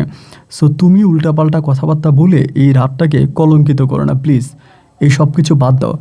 আমি তখন বললাম যে দেখো তুমি যা বলতেছো আমি সব কিছুই শুনতেছি, কিন্তু সে যদি, আমার বুকের ভিতর যে একটা কষ্টের নদী বয়ে যাচ্ছে, আমি এটা কাকে বোঝাবো, কিভাবে বলবো কেন আমার সঙ্গে এমন কাজটা করলা? যখন তোমার সাথে আমার প্রেম হয়, ভালোবাসা হয়, আমি তখন তোমাকে বারবার বলেছিলাম সে যদি, আমি হত দরিদ্র গরিব পরিবারের সন্তান, আমার বাবা দিন এনে দিন খায়, আমার আব্বা আজ কাজ করতে না পারলে আজকে রাতের বেলায় আমার ভাই বোনদের মুখে খাবার জুটবে না। আমার ভাই বোনেরা সবাই পরিশ্রম করে, সবাই মাঠে ঘাটে কাজ করে, তাদের ওই পরিশ্রমের টাকা দিয়ে আমি ঢাকা শহরে পড়াশোনা করি। আমার অনেক ইচ্ছা ছিল আমি গ্র্যাজুয়েশন শেষ করব, একটা বড় চাকরি করব, আমার বাবার, হতদরিদ্র বাবার মুখে একদিন আমি হাসি ফোটাবো। কিন্তু সে যদি, আমি তো এভাবেই চাইনি আমার সঙ্গে এটা হয়ে যাক। তুমি আমাকে কি বলেছিলা? তুমি আমাকে বলেছিলা আমার হাতটা যখন আমি, তোমার হাতটা যখন আমি ধরবো, তুমি আমাকে একটা স্বর্ণালী সকাল দেখাবা, তুমি আমাকে আমাকে আমার স্বপ্ন পূরণ করতে সাহায্য করবা। সে যদি, এটাই কি আমার স্বর্ণালী সকাল? ও তখন আমাকে বলে, দেখো তোমার কিছুই হয়নি, তুমি পড়াশোনা করতে পারবা, তুমি আমাদের বাসায় থেকে পড়াশোনা করবা, আমাদের বাসায় থেকে তোমাকে পড়াশোনা আমরা করাবো, তুমি আমাদের বাসায় থেকে পড়বা, তুমি কলেজে যাবা, তোমার কিচ্ছু করতে হবে না, আমরা সব কিছু করবো, তাও তুমি একটু ঘুমাও। এরকম করে আমার মাথায় হাত বোলাই দিতেছে, কিন্তু ভাই আমার চোখে তো ঘুম আসতেছে না। সারাটা রাত আমি শুয়েছিলাম। সকাল হওয়ার পরে আমি তখন বললাম, সে যদি, আমি বাড়ি যাব। ও আমাকে বলে, বাড়ি মানে কোন বাড়িতে যাবা? আমি বললাম, যে বাড়িতে আমার বাবা আছে, মা আছে, আমি সেই বাড়িতে যাব। ওরা কিন্তু আমার মোবাইল ফোনটা রেখে দিয়েছে, ওই ক্লাবের ছেলেগুলোই ফোনটা রেখে দিয়েছে, আমার ফোনটা কিন্তু আর ফিরিয়ে দেয়নি আমাকে। পরে ও আমারে বলে, তুমি যে চলে যাবা, তা চলে গেলে তুমি কি আর কখনো আসবা? আমি বললাম, আসবো না কেন, যেহেতু তোমার সঙ্গে আমার বিয়ে হয়েছে তো আমাকে তো আসতেই হবে, আমি আসবো। ও বলে, আমি জানি তুমি আসবা না, তুমি যদি একবার এখান থেকে চলে যেতে পারো তুমি আর কখনোই আমার খবর নিবা না, তারপরেও যদি তুমি যেতে চাও আমি তোমাকে বাধা দিব না। এই কথা বলে ও যদিও রাজি হলো, কিন্তু ওর বাবা মা সম্পূর্ণভাবে নিষেধ করে ফেললো। আমাকে বললো যে না, তুমি চাইও না, যতক্ষণ না পর্যন্ত তোমার বাবা মা এখানে না আসে, তোমার বাবা মা যতক্ষণ না আসে ততক্ষণ পর্যন্ত তুমি যেতে পারবা না। আমি বললাম, আপনি কি আমাকে বন্দি করার চেষ্টা করতেছেন? মানে আপনাকে আমাকে বন্দি করে ফেলবেন? এটা কেমন কথা বলতেছেন? আমার বাবা মা কেন আসবে? বল, আমাদের মেয়ের জীবন নিয়ে তুমি ছেলে খেলা খেলবা, আমরা তো তা মানতে পারি না। আজকে তুমি চলে যাবা, এরপর তো তুমি আর কখনোই আসবা না। এরপর আমার মেয়েটার কি হবে? একটা রাত আমাদের মেয়েদের সঙ্গে, আমার মেয়েটার সঙ্গে কাটাই দিলা। হয় তোমার সঙ্গে যে কাবিন হচ্ছে কাবিনের টাকা দিয়ে তুমি চলে যাও, অন্যথায় তোমার বাবা মাকে নিয়ে আসো, আমি তাদের হাতে আমার মেয়েকে তুলে দিব। এই কথাই সেজুতির মা বাবা দুজনেই বলতেছে। আমি তখন বললাম, ওরা কাবিন করছে 5 লক্ষ টাকা, যেটা আমাকে বিক্রি করলেও হবে না। আমি তখন বললাম, এইটা আপনারা কি বলতেছেন? আপনারা এটা কি বলতেছেন যে আমার বাবা মা লাগবে, নাহলে কাবিন লাগবে, কাবিনের টাকা লাগবে? আমি তো এইসব কোনো কিছুই দিতে পারবো না। আর আমার আমার আমার সঙ্গে আপনারা মেহরবানি করে এরকমটা করবেন না, আমি একটা গরিব গ্রামের ছেলে, আমাকে বাড়ি যেতে দেন। কিন্তু ভাই ওরা ওই বস্তি ঘরের মধ্যে আমাকে আটকাই ফেললো। আমাকে আমার বাড়ি যেতে দিবে না, আমার আব্বা আম্মার সঙ্গে কথা বলতে দিবে না, আমার গোটা পরিবার থেকে তারা আমাকে আলাদা করে ফেললো। এভাবে প্রায় পুরো একটা মাস আমি ফার্মের মুরগির মতো ঘরের মধ্যে আটকায় ছিলাম। 1 মাস পরে আমি সেজুতিকে বললাম, দেখো আমার মায়ের জন্য আমার বুকটা ফিরে যাচ্ছে, আমি একটু আমার আম্মুর সঙ্গে কথা বলবো, তুমি আমার আম্মুকে একটু কল দেওয়ার ব্যবস্থা করো। ও তখন মানে খুব করে হচ্ছে ওর মোবাইল ফোন আনছে, এনে পরে আম্মুর নাম্বারটা আমার মুখস্থ ছিল, মানে আম্মুর বলতে আমাদের ওই পাশের ভাবির আর কি। ওই নাম্বারে কল দেওয়ার পরে ভাবি তখন কলটা রিসিভ করছে। রিসিভ করে আমি ভাবিরে বললাম যে, ভাবি আমি আরিফ, আমি একটু আমার আম্মুর সঙ্গে কথা বলবো। ভাবি তখন আমারে এমন একটা গালি দিল, মানে বললো যে তুই কি মানুষ, তুই তো একটা অমানুষ। আমি বললাম, ভাবি দেখো আমার গালি দিতে তো লাভ নাই, আমি পরিস্থিতির শিকার, আমি কিছু তোমাকে বলতে পারবো না, যদি কোনো দিন দেখা হয় তাহলে বলবো। আমি পরিস্থিতির শিকার, আমি ঢাকা শহরের মানুষের এই চাইল বুঝতে পারি না, আমাকে ফাঁসি দেওয়া হয়েছে। তখন বলে, জারি তুই যা করছিস তা মোটেও ভালো করিস নাই। আমি বললাম, ভাবি ঠিক আছে, আমি তো অন্যায় করছি, অপরাধ করছি, আমি একটু আমার মার সঙ্গে কথা বলবো, মোবাইল ফোনটা একটু আমার মার কাছে দেন। ভাবি বলে, তুই কীভাবে ভাবতে পারলি যে তোর মা তোর সঙ্গে কথা বলবে? তোর মা, তোর বাবা কেউই তোর সঙ্গে আর কথা বলবে না, এরা কেউই তোর সঙ্গে আর কথা বলবে না, এরা কেউই তোকে আর দেখতে পারে না। এদের সঙ্গে কথা তোর আর কখনোই হবে না। আমি বললাম, ভাবি দেখেন, এরকম করে বলবেন না। আমি আমি আপনার কাছে অনুরোধ করে বলতেছি, ভাবি এরকম করে বলবেন না। আমি একটু কথা বলি, আমি জাস্ট একটু কথাই তো বলবো, আর তো কিছু না। পরে বলে, না তোর কথা বলতে হবে না, তো কারোর সঙ্গেই কথা বলতে হবে না। এই কথা বলে ভাবি তখন ফোনটা কেটে দিচ্ছিল। আমি যখন বারবার ফোন দিচ্ছিলাম, একটা পর্যায়ে ভাবি তখন আমার নাম্বারটা ব্লক করে দেয়। নাম্বারটা ব্লক করে দেওয়ার পরে আমি তখন একগোড়াও হয়ে গেছি। ঠিকমতো খাওয়া দাওয়া করি না, ঘুমাই না, একটা মানসিক রোগীর মতো হয়ে গেছি। এভাবে একদিন 2 দিন নয়, পুরো 3টা মাস এই ঘরের মধ্যে তারা আমাকে আটকায় রাখে। ভাই 3 মাসের মধ্যে আমি আরেকটা খবর জানতে পারি, কি জানেন? এর আগেও সেজুতির একটা বিয়ে হয়েছিল এবং সেই ছেলের সঙ্গে সেজুতির 4 মাসের সংসারও ছিল, কিন্তু সেজুতির ঘরে কোনো সন্তানাদি হয়নি এবং ওই ছেলেটা পরে সেজুতিকে রেখে পালিয়ে যায়। ছেলেটার বাড়ি নাকি কুমিল্লাতে ছিল।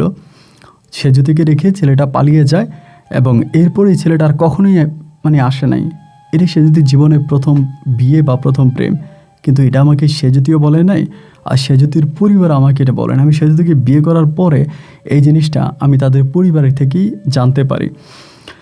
তো যাই হোক, আমি মানসিকভাবে তখন অনেকটা ডিপ্রেশনে পড়ে গেছি এবং ওই সময় এসে সেজুতির বাবা তখন সিদ্ধান্ত নিল যে আমাকে ঘরের ভিতরে কয়দিন আটকায় রাখবে। আমি তো একটা ছেলে মানুষ, আমি তো মেয়ে না যে ঘরের ভিতরে আমাকে আটকে রাখা যাবে। উনি তখন সেজুতির বলতেছে, একটা কাজ কর, তোর খালার সঙ্গে চলে যা, তোর খালার বাড়িতে চলে যা, তোর খালুর দোকানের মধ্যে তোর জামাইরে বসা, দোকানে বসুক, দোকানে কাজ কাম করুক, আস্তে আস্তে দোকানে শিখবে। তা আমি তখন ভেবেছিলাম কি, মনে হয় যে একটা দোকান বা সেই দোকান আমাকে দিবে, হয়তো মুদির দোকান বা এরকম কিছু একটা। তারপরে গিয়ে দেখি কি ভাই, ওর কাকার ওর খালুর যে দোকান, এটা ছিল ভাঙারির দোকান, আপনার এসকেরাবের দোকান। তা আমাকে সকালে যাইতে হইতো, সকালে গেলে সে গোডাউনের মধ্যে কাজ করা লাগতো। আমি কি বলবো আপনাকে, সকালবেলা গোডাউন থেকে একটা ছেলে আসতো, আইসা সেজুতির কাছ থেকে আমাকে নিয়ে যাইতো। আবার রাতের বেলায় আরেকটা ছেলে এসে আমাকে বাসায় দেওয়া যাইতো। সেজুতি যখন রাতের বেলায় ঘুমাইতো তখন দরজার মধ্যে তালা মেরে দিত, চাবি কোথায় রাখতো আমি সেটাও জানতাম না। জেলখানার মধ্যে একটা কয়েদি যেমন থাকে না, আমার জীবনটা তেমন ছিল। একটা কয়েদির মতো আমি তখন আমার জীবনটা কাটাইতেছিলাম। এভাবে প্রায় আরও 1 বছরের মতো কেটে গেছে এই এসকেরাবের দোকানে কাজ করতে করতে। সেজুতির ঘরে কিন্তু কোনো সন্তানাদি হচ্ছে না। সন্তান কেন হচ্ছে না সেটা আমি জানি না, ওর ঘরে কোনো সন্তান হয় না। তো 1 বছর ধরে কাজ করার পরে তখন সেজুতিরও আমার উপরে বিশ্বাস চলে আসছে যে না, আমি ওকে ধোকা দিব না, এবং সেজুতির পরিবারও তখন বুঝে গেছে যে না, আমি ওকে ছেড়ে যাব না। আমি ছেড়ে গেলে 1 বছরের মাঝে অনেকবারই ছেড়ে চলে যেতে পারতাম, কিন্তু আমার ছেড়ে যাওয়ার কোনো প্ল্যানিংয়ে ছিল না। আর সত্যি কথা বলতে, আমি ছেড়ে যাবো বা কোথায়, আমার শেষ ঠিকানাটুকু তো আমি নষ্ট করে আসছি।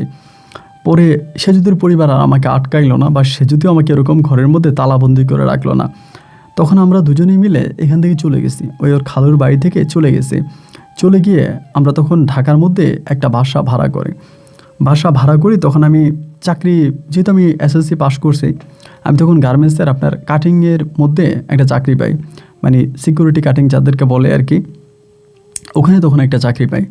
তো ওই যে কাপড় জামা কাপড় চেক করা, সুতা কাটা, সুতা বেরিয়ে থাকলে সুতা কাটা, এই ধরনের কাজগুলা, বডি চেক করা যেটাকে বলে, গার্মেন্টসের বডি চেক করা চাকরি আমি তখন পাই। তো কাজ করতেছি, দিন চলতেছে, রাত চলতেছে, সুতা বেরিয়ে থাকলে এটা কাটি। একথা বলতে গেলে আমি তখন ওভাবেই আমার জীবন কাটাই দিচ্ছিলাম। এভাবে অনেকগুলো দিন কেটে গেল, প্রায় আরও 7-8 মাসের মতো কাটছে। এই যে মাসগুলো কাটতেছে, দিনগুলো কাটতেছে, আমার পরিবারের সঙ্গে কিন্তু আমার কোনো যোগাযোগ নাই। লাইক আমার মা, বাবা বা কামাল কাকা, কেউ আর আমার সঙ্গে কোনো যোগাযোগ রাখেনি, আর যোগাযোগ রাখার কোনো ওয়েও ছিল না। তখন আমি যে মোবাইল ফোনটা চালাইতাম, ওই নাম্বারটা কারো কাছেই নেই, কেউই মোটামুটি আমার এই নাম্বারটা জানতো না। একটা পর্যায়ে তখন হলো কি, তখন সে যদি আমার একদিন বলতেছিল কি, যে রাতের বেলায় আমাকে বলে যে তোমাকে একটা কথা বলি আরিফ, তুমি যদি শোনো, যদি তুমি রাগ না করো তাহলে তোমাকে বলি, এবং কথাটা যদি সত্যি তুমি মানো, আমরা অনেক বড় হয়ে যেতে পারবো, আমাদের আর কোনো অভাব থাকবে না। আমি তখন বললাম যে তুমি বড়লোক হয়ে যাবা, আর কোনো অভাব থাকবে না, তো ঠিক আছে, কী হয়েছে আমাকে বলো। আমি তোমার মুখে শুনতে চাই। যে আমাকে বলে যে তুমি রাগ করবে না তো। আমি বললাম যে না, আমি রাগ করবো কেন, রাগ করার কী আছে, রাগ করবে না, বলো কি। বলে একটা ছেলে আমাকে পছন্দ করে। আমি বললাম আচ্ছা, তারপর। বলে ছেলেটা আমাকে এত পছন্দ করে যা তুমি বিশ্বাস করবে না, পাগলের মতো পছন্দ করে। এবং ছেলেটা মূলত একটা বড় লোকের ছেলে, ছেলের বাবার অনেক টাকা পয়সা আছে, ব্যবসা বাণিজ্য আছে, ঢাকাতে এস্টাবলিশড। তো ছেলেটা আমাকে পছন্দ করে, আমি একটা বুদ্ধি করতে চাচ্ছি। আমি বললাম কী বুদ্ধি? ও বলে বুদ্ধিটা হচ্ছে এটা, আমি ছেলেটার সঙ্গে প্রেমের অভিনয় করব। এবং ছেলেটার সঙ্গে প্রেমের অভিনয় করে আমি ছেলেটার কাছ থেকে অনেক টাকা নিয়ে যাব, এবং অনেক টাকা নিয়ে এরপর আমরা এই ঢাকা শহর ছেড়ে অন্য কোথাও চলে যাব, দূরের কোনো একটা শহরে চলে যাব। সেই শহরে গিয়ে ছেলের কাছ থেকে যে টাকাগুলো আনবো সেই টাকাগুলো আমি তোমাকে দিব, তা দিয়ে তুমি ব্যবসা বাণিজ্য করবা, আমাদের একটা সুখের সংসার হবে। তোমাকে আর কষ্ট করে ভোরে উঠে গার্মেন্টসে যেতে হবে না, বা রাত 10টা-11টা পর্যন্ত গার্মেন্টসে কাজ করতে হবে না। আমরা এই সব কিছু থেকে বেরিয়ে আসতে পারবো, তোমার জীবনের সুখ নেমে আসবে, একটা শান্তি আসবে। আমি তখন বললাম যে দেখো, তুমি আমাকে যেটা বলতেছ এইটা আমি কখনোই করতে পারবো না, আমি অনুমতি তোমাকে কখনোই দিব না, কারণ এটা আমার দ্বারা সম্ভব না। আর আরেকটা কথা কি, দেখো আমি কাউকে ধোকা দেওয়ার পক্ষে না, আমি নিজে ধোকা খেতে রাজি আছি, বাট কাউকে ধোকা দিতে রাজি না। আর আমি, যদি তুমি আমাকে স্বামী মেনেই থাকো বা আমাকে স্বামী হিসাবে জানো, তাহলে আমি তোমাকে অনুরোধ করব যে এমন কাজ তুমি নিচেও কখনো করবা না, বা কাউকে করার জন্য উৎসাহিত করবা না। ও তখন আমাকে মুখের উপর বলে বসলো, আসলে শকুনের নজর কখনো উপরের দিকে হয় না, শকুনের নজর সবসময় নিচের দিকেই থাকে। তুমি ছোট লোক, তুমি বুঝবা কি? এরকম করে কথাবার্তা বলে। আমি আর ওরে কোনো কিছু বললাম না। না বলে আমি তখন গার্মেন্টসে যাচ্ছি, গার্মেন্টস থেকে আসতেছি, সময়গুলো কাটতেছে। এইভাবে দিন রাতগুলো কাটতে কাটতে একটা পর্যায়ে দেখি কি ভাই, ও সারাদিন ফোনে কথা বলে। তা আমি জানি ও ছেলেটার সঙ্গেই কথা বলে বা ও কথা বলে, আমি ওরে কোনো কিছু বলি না। আর কোনো কিছু বলে তো লাভ নাই, ও তো আমার কোনো কথা শুনবে না। আমি যদি ওকে কোনো কথা বলি, এটাও মানে উল্টা উত্তর দেবে, আমার সঙ্গে খারাপ ব্যবহার করবে, দুর্ব্যবহার করবে, মানে একটা অন্যরকম অবস্থার মধ্যেও চলে যাবে, আমি জানি। তো যার কারণে আমি ওকে কোনো কিছু বলি না, জাস্ট আমি শুনে যাচ্ছি যে ঠিক আছে, ও যা করতেছে তা করুক, ওর মতো করুক। এইভাবে ভাই আমি ওর স্বামী ওর সঙ্গে শুয়ে থাকি, ওই আমার সঙ্গে বলতেছে, মানে ছেলেকে বলতে আসছে যে আমি একা একা শুয়ে আছি। তো আমি যদি কখনো রুমে আসতাম বা কথা বলতাম, ছেলে জিজ্ঞেস করতো কে কথা বলে, বলে আমার ভাইয়া কথা বলে, তুমি কথা বলো আমার ভাইয়ের সঙ্গে? তো ছেলে যদি বলতো যে হ্যাঁ বলবো, তখন আমার বলতো যে ভাইয়া একটু কথা বলেন না ওর সঙ্গে। তা আমি মানে খুব ধমক দিতাম। ও তখন হাসতো এবং বলতো যে ও না, মানে আমার ভাইয়া না খুব লাজুক, আপনার সঙ্গে কথা বলতে চায় না। এই কাহিনীগুলোও করতেছে করতেছে করতেছে করতেছে প্রায় অনেকগুলো দিন কেটে গেছে। একদিন হলো কি, রাতেরবেলা আমি বাসায় এসে দেখি যে ও নাই। আমি গার্মেন্টস থেকে ফিরে আসছি, এসে দেখি যে ও নাই। তো যখন দেখলাম যে ও নাই এবং ওর জামা কাপড়ও নাই, জামা কাপড়, ব্যাগ ট্যাগ কোনো কিছুই নাই, তখন আমার ভিতরে কোনো রকমের অনুভূতি হয় নাই, মানে দুঃখ হয় নাই, আফসোস হয় নাই, কষ্ট হয় নাই যে আয় হায় আমার বউ চলে গেছে, এরকম কিছু আমার ভিতরে আসে নাই। মানে ও চলে গেছে, আমার মনে হয় কি যে এতে আমার ভালো হয়েছে, মানে আমার উপর থেকে একটা আপদ বিদায় হয়েছে, যে আলহামদুলিল্লাহ ও চলে গেছে, এটা আমার জন্যই ভালো, আমার আর কোনো প্রবলেম নাই, ও চলে গেলে আমি বাঁচি। আমি আর কোনো কিছু বললাম না। না বলে আমি তখন ঘুমিয়ে পড়ছি রাতের বেলায়। আমি কিন্তু ওর নাম্বারও একটাবার ট্রাই করি, যে নাম্বারটা খোলা না বন্ধ, ও কোথায় গেছে না গেছে একটু জানার চেষ্টা করি, আমি সেটাও করি নাই। আমি আমার মতো করে আপনার সারাটা রাত ঘুমাইলাম, সকালবেলা ভোরে উঠে গার্মেন্টসে গেলাম। গার্মেন্টস থেকে আমি ফিরে আসছি বিকালবেলা, তখন প্রায় 4:30 কি 5টা মতো বাজে। ওই দিন আমাদের অফিসটা একটু তাড়াতাড়ি ছুটি হয়ে গেছে। তো আমি ওই দিন আসছি, আইসা রান্নাবান্না করছি, খাওয়া দাওয়া করছি। ওর সঙ্গে আর কোনো যোগাযোগ নেই, বা কোথায় আছে ওর ফ্যামিলির সঙ্গে তো আমি আগেও কথা বলতাম না, এখনও বলি না। তো ওই দিন রাতেও ঘুমিয়ে পরের দিন গার্মেন্টসে সকালবেলা ভোরে রওনা দিয়েছি গার্মেন্টসে যাওয়ার জন্য। গার্মেন্টসে গেলাম, গার্মেন্টস করলাম, করে প্রায় আপনার 2টার মতো বাজে। 2টা বাজে তখন আমার নাম্বারে একটা আননোন নাম্বার থেকে একটা কল আসছে, আমি নাম্বারটা চিনি না। পরে আমারে বলতেছে যে আপনি কে, আমারে বলে সালাম দিয়ে বলতেছে যে আপনি কে। আমি তখন বললাম যে আপনি কারে কল দিয়েছেন সেটা আপনিই তো জানেন, এবং কল দিয়ে জিজ্ঞেস করতেছে আমি কে। পরে বলে যে আপনার নাম কি আরিফ? আমি বললাম যে আমার নাম আরিফ। বলে আরিফ ভাই আপনি কি এই গার্মেন্টসে চাকরি করেন? মানে আমাকে গার্মেন্টসের নামও বলতেছে। আমি বললাম জি আমি এই গার্মেন্টসে চাকরি করি। বলে ভাই একটু নিচে আসবেন। তখন আমি একটু অবাক হয়ে গেলাম যে কী ব্যাপার, আমি চিনি না জানি না, হঠাৎ করে নিচে আসতে বলতেছে। তাই আমি বললাম যে ভাই আমি তো আপনাকে চিনি না, আমি তখন 3rd ফ্লোরে কাজ করতাম, 3তলায় কাজ করতাম। তাই বললাম যে ভাই আমি তো আপনাকে চিনি না, আর যেহেতু চিনি না আপনি আমাকে বললেই তো আমি আসতে পারি না। পরে আমার বলতেছে যে ভাই প্লিজ অনুরোধ করে বলতেছি যে আপনি একটু যদি আসেন একটু উপকার হয়, আপনার সঙ্গে আমার একটু কথা আছে। পরে আমি বললাম যে ভাই কী কথা, ফোনেই বলেন। বলে না না না ফোনে বলা যাবে না, আপনি একটু মেহেরবানি করে আসেন। যখন এটা বলছে আমি তখন 3তলা থেকে নেমে আসছে। আমি তো আর জানি না বারা কে বা কারা বা কেন আসছে। আসার পরে ওরা পাঞ্জাবি পরা, মানে 2টা ছেলে পাঞ্জাবি পরা। পরে আমার বলে জারিফ ভাই ভালো আছেন? এমনি সিকিউরিটি গার্ডের সামনে, সিকিউরিটি গার্ড দাঁড়ায় আছে। আমি বললাম জি ভালো আছি। বলে ভাই আপনার ওয়াইফের কোনো খবর আছে? আমি তখন বললাম যে ভাই আমি তো আপনাদেরকে চিনি না, আর আপনার আমার ওয়াইফের কথা কেন জিজ্ঞেস করতেছেন? পরে বলেছে না ভাই আপনি রাগ করবেন না, আপনাকে এমনি জিজ্ঞেস করলাম যে আপনার ওয়াইফের সঙ্গে কি আপনার কোনো যোগাযোগ আছে, মানে আপনার ওয়াইফ কোথায় আছে আপনি কি জানেন? আমি তখন বললাম যে না ভাই আসলে আমি ঠিক জানি না যে আমার ওয়াইফ কোথায় আছে। বলে আপনি কি আপনার ওয়াইফের কোনো খবর নেওয়ার চেষ্টা করছেন? আমি বললাম যে ভাই আমি তো আমার ওয়াইফের কোনো খবর নেওয়ার চেষ্টা করি নাই, আর এটা আমাদের ফ্যামিলিগত ব্যাপার, আপনারা কেন বারবার কথা বলতেছেন? এই কথার মাঝে থাপ করে ভাই আমার কলার চেপে ধরছে দারোয়ানের সামনে। তখন দারোয়ানটা বলতেছে এই দেখেন আমরা মারতেছে। দারোয়ান ভাই খাম্বার মতো দাঁড়ায় আছে। আমি বুঝে গেলাম যে দারোয়ানের পকেটে মোটা টাকার হয়ে গেছে, নাহলে গার্মেন্টসের একটা শ্রমিকরা এইভাবে দারোয়ানের সামনে নিয়ে যেতে পারে না। কলার চেপে ধরে আমাকে তখন মানে গার্মেন্টসের পিছনে নিয়ে গেছে, একটা মানে পরিত্যক্ত একটা জায়গার মধ্যে নিয়ে গেছে, ওই যেখানে আমরা গার্মেন্টসের ধরেন আবর্জনা ফেলি আর কি, ওইখানে নিয়ে গিয়ে আমারে মারতে শুরু করছে এবং বলতেছে বেটা তুই বউ নিয়ে ব্যবসা করস, এই বেটা তুই বউ নিয়ে ব্যবসা করস, তোর বউ আমার কাছ থেকে লাখ লাখ টাকা নিয়ে গেছে, এই বেটা তুই বউ নিয়ে ব্যবসা করস, এই তুই না বলে সেজতের ভাই, এই বেটা তুই না বলে সেজতের ভাই, এগুলো বলতেছে। আমি কিছুই বলি না, মানে আমি কি বলবো আমি তো নিজেও জানি না, কারণ আমি তো নিজ থেকে কখনোই বলি আমি সেজতের ভাই। ওই বলতো যে আমার ভাইয়া, আমি তো কিছু বলি নাই। ভাই আমাকে মারে, শুধু মারে না, যে এমন মারা আমাকে মারে আমার শরীরের হাড্ডিগুলো মনে হয় আর মানে ঠিক রাখে না। মারতে মারতে মারতে মারতে আমাকে মানে পুরো পঙ্গু বানায় ফেলে, মানে পঙ্গু বানায় ফেলে মাইরা। এরপরে আমি শুধু একটা কথাই বলছিলাম যে আমাকে একেবারে মাইরেন না, আমার অন্তত নিঃশ্বাসটা রাখেন। ভাই আমারে কিচ্ছু রাখে নাই, মানে মারতে মারতে আমি ওখানে জ্ঞান হারিয়ে ফেলি। যখন আমার জ্ঞান ফিরে আসে তখন আমি দেখি যে আমি একটা হসপিটালে আসি, এবং হসপিটালের ফ্লোরের মধ্যে আমাকে শোয়ায় রাখছে, মানে সামনে যে জায়গাটা ওইখানের মধ্যে আমাকে শোয়ায় রাখছে। মাছি ভরতেছে আমার শরীরের মধ্যে, রক্তগুলোর মধ্যে। পরে একটা লোক এসে বলতেছে ভাই আপনার ফ্যামিলির কোনো যোগাযোগ আছে, আপনার ফ্যামিলির সঙ্গে আপনার পরিবারের কোনো ঠিকানা আছে? আমি তখন বললাম ভাই আছে। তখন মায়ের নাম্বারটা আমার মানে ভাবির নাম্বারটা মুখস্থ ছিল, ভাবির নাম্বারটা দিছি। দেওয়ার পরে তারা মনে হয় আমার আম্মুর সঙ্গে যোগাযোগ করছে, আমার ফ্যামিলির সঙ্গে যোগাযোগ করছে।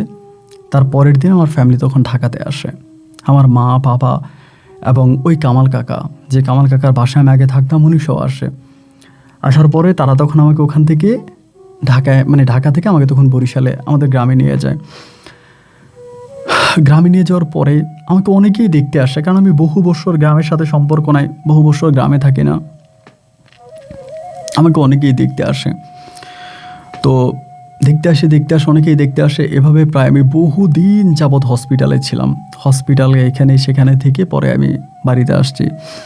বাড়িতে আসার পরে আমি তখন চুপচাপ বসে আছি। আমার তখন যে সিমটা, আমার যে মোবাইলটা ওরা নিয়ে গেছে, মোবাইলটা ভেঙে ফেলছে, নিয়ে যায়নি, ওই সিম নাম্বারটা তখন আমি আবারও উঠাই, সিম কোম্পানি থেকে সিম নাম্বারটা উঠাই আমি তখন সিমটাকে চালাইতেছি।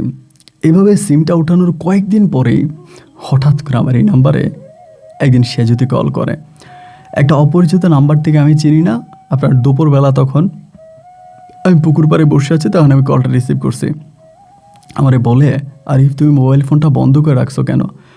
আমারে বলে, আমি বললাম যে কেন ফোন দিয়েছো? আমাকে বলে আরিফ আমি একটাবার তোমার সঙ্গে দেখা করতে চাই।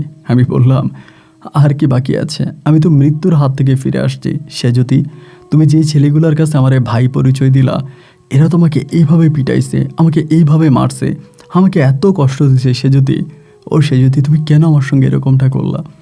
এই বেইমানিটা আমার সঙ্গে তুমি কেন করলা? ও তখন বলে দেখো আমি তোমার সঙ্গে এক বিন্দু পরিমাণেরও বেইমানি করি নাই, আমি ছেলেটার সঙ্গে চিট করেছি এটা সত্য, তবে আমি ছেলেটার কাছ থেকে যে টাকা নিয়েছি তার সমস্ত টাকা আমি তোমাকে দিতাম, এবং আমি সব টাকাই তোমাকে দিতাম। আমি বললাম দেখো তুমি আমাকে টাকা দিতা, আমি তো তোমার কাছে কখনোই টাকা চাই নাই, আর তুমি যদি আমাকে টাকাই দিবা তো তুমি পালায়া গেলা কেন? ও বলে জানো সে অনেক লম্বা কাহিনী, আমি যদি ওখানে থাকতাম তাহলে তোমায় আমি দুজনেই মারা পড়তাম। আমি তোমাকে সেভ করার জন্য চেষ্টা করেছি, কিন্তু আমি তোমাকে সেভ করতে পারিনি। আমি তোমার কাছে এসে তোমাকে সব কথাগুলো বলতে চাই। হ্যাঁ বললাম আসবা, তাহলে আমার গ্রামের বাড়িতে আসো, আমার ভাই বোনেরা তোমার মাংস দিয়ে ডুগডুগি বাজাবে। ও বলে সবাই যদি আমাকে মেরেও ফেলে এত আমার কোনো দুঃখ নাই, আমি তারপরও আমার স্বামীর কাছে যাব। আমি বললাম ঠিক আছে আসো। তখন আমার মোটামুটি আমার শরীর তখন প্রায় ভালো, মানে প্রায় ভালো বলতে আমি ফুললি ভালো হয়ে গেছি, হাঁটাচলা করতে পারি, কাজকাম করতে পারি, আমি তখন ফুললি ভালো। তখনও করলো কি, একদিন হঠাৎ করে চলে আসছে দুপুরবেলা আমাদের বাড়িতে। তো আমাদের ঠিকানাটা জানতো, আমার ভোটার আইডি কার্ড ওর কাছে ছিল, পুরো ঠিকানাও জানতো। একদিন দুপুরবেলা আমাদের বাড়িতে চলে আসছে। আসার পরে আমার আম্মার সঙ্গে কেমনে কেমনে কথা বলে, পরে আমার আম্মা কিন্তু রাগ না, ও যে আসছে আম্মা কিন্তু রাগ না। পরে আমাকে ও ডাকছে, ডাকার পর আমার বলতেছে যে দেখো তুমি রাগ করো না, আমি আমি যা করছি যেটাই করছি আমি তোমার জন্য করছি। আমি বললাম আমার জন্য করছে? তো আমার জন্য কী করলো? ও তখন করলো কি, ব্যাগ থেকে অনেকগুলো টাকা বের করলো। টাকাগুলো দেখে আমি একটু অবাক হয়ে গেলাম, কী ব্যাপার, ওর কাছে তো এত টাকা থাকার কথা না। আমি তখন বললাম এই টাকাগুলো আবার কোত্থেকে চুরি করে আনছো? ও বলে না, চুরি করে আনি নাই, আমি টাকাগুলো তোমার জন্য আনছি, তোমাকে দেওয়ার জন্য আনছি। আমি তখন বললাম আমি কি তোমার কাছে টাকা চেয়েছি? আমি কি বলেছি যে আমাকে টাকা দাও? তা তুমি আমার জন্য কেন টাকা আনছো? ও বলে টাকাগুলো আমি এই জন্য আনছি যে আমি এই টাকাগুলো দিয়ে তোমাকে বিদেশ পাঠাবো। আমি তখন বললাম তুমি যে আমাকে বিদেশ পাঠাও, আমি কি মেডিকেলে ফিট হব? আমার হাড্ডি গুড্ডি সব ভাঙা, আমার কি মেডিকেলে ফিট দিবে? ও বলে মেডিকেলে ফিট করার দায়িত্ব আমার, আমি তোমাকে বিদেশ পাঠাবো, আমি তোমার এই কষ্টগুলোকে দূর করতে চাই। আমি বললাম এই অল্প কয়টা টাকা দিয়ে আমি বিদেশ যেতে পারবো? ও বলে আমি তো অল্প কয়টা নিয়ে আসছি, বাকি টাকা তোমার মা ব্যবস্থা করবে, তোমার মায়ের সঙ্গে আমার কথা হয়েছে। তো তখন আমি বুঝতে পারি যে এর আগেও, মানে ও যে আমাকে কল দিয়েছিল এর আগেও আমার মায়ের সঙ্গে কথা বলছে, মানে আমার ভাবির ফোন দিয়ে আমার মার সঙ্গে কথা বলছে, মানে এটা আমার একটা ধারণা আর কি। তো পরে ও আমার সঙ্গে কথা বলতেছে, আমার আম্মা তখন আমার বুঝাইতেছে যাই হোক যেটাই হোক, যেহেতু বিয়ে করে ফেলছিস এখন তো আর এই বউকে ছাড়ার কোনো প্রয়োজন নাই, বা ও যেটাই করছে যাই করছে এখন তো অনেকগুলো টাকা টুকা নিয়ে আসছে, এই টাকাগুলো দিয়ে আমরা তোরে বিদেশে পাঠিয়ে দিব। আমি তখন বললাম যে মা আমার শরীরের কন্ডিশন ভালো না, আমি শুইতে গেলে মানে বসতে গেলে শুয়ে যাই, আমার শরীরের কোনো তাল নাই, আমি বিদেশ গিয়ে কী করব। আমার আম্মা বলে বিদেশ গেলে আর এই সমস্ত কষ্ট কিছু থাকবে না, তুই ভালো হয়ে যেতে পারবি, তুই বিদেশে গেলে তোর সব কষ্ট দূর হয়ে যাবে, তুই বিদেশ যা। তা আমি দেখলাম যে মা সেজুতিকে পুরোপুরি মেনে নিচ্ছে, মানে কে টাকার জন্য না কিসের জন্য ভাই সেটা তো জানি না, মোটামুটি সেজুতিকে আমার আম্মা মেনেই নিয়েছে।